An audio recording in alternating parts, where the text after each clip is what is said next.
Well, good morning, Manna Church. Jeff Christensen here, and welcome to part 2 of Born of a Virgin for Morning Manna. This week, we're talking about Jesus' virgin birth from the Christmas story and why it matters.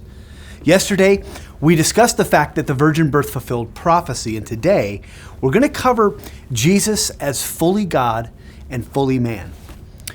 In Jesus being born of a virgin, God united deity and humanity in the clearest way possible. Jesus doesn't have a human father, so like we said yesterday, him not being Adam's seed is really important. So his father is God alone, God only. And this means that Jesus is divine.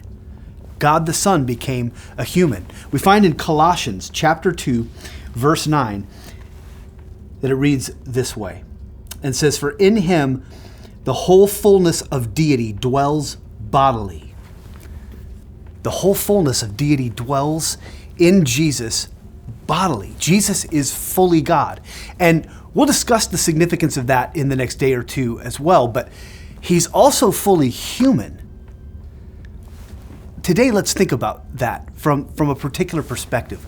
God, the eternal, the infinite, the one who has no need, no weakness, and is limitless in infinite power, glory, majesty, and worth, stepped down into the human condition and willingly took on our weaknesses and our limitations. Now, think about that. Jesus knowingly subjected himself to our weaknesses.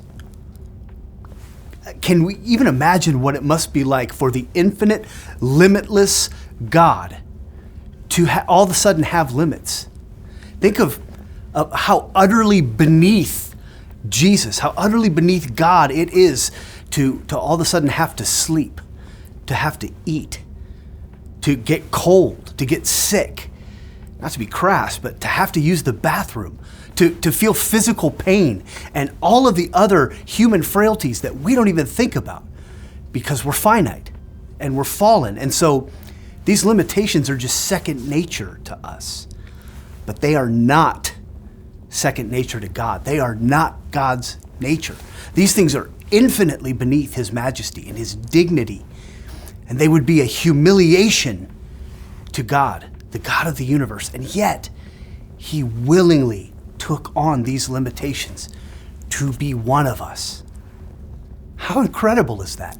By becoming human, Jesus assured that he could be our Savior.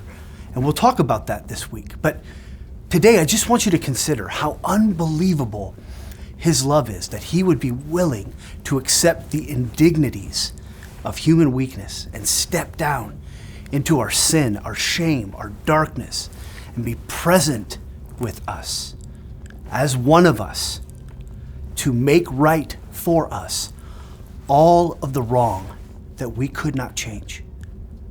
His kindness should blow our minds.